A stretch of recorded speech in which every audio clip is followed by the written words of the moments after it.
The plan was that we close spaces as much as possible, but unfortunately, if I had to look back, the 4 goals we conceded were all the same process: loose marking in the box, and Vitória scored 4 goals.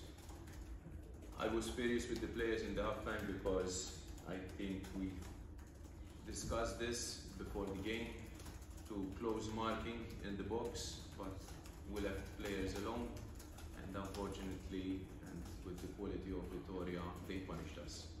At the end of the day, I believe that the best team throughout the both legs won. The difference in the result shows the difference in quality between Portuguese football and Portuguese football.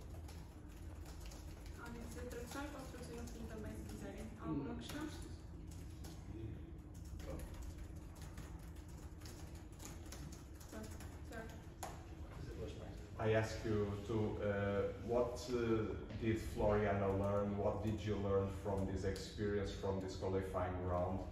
You talked just right now about the difference between Portuguese and football Maltese. It was a good learning experience for you? Yes, definitely, especially for the players.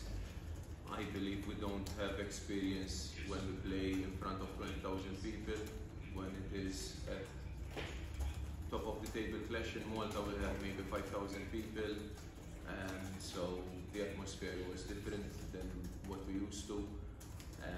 The technique of the players of Vitória showed the quality compared to our level of football.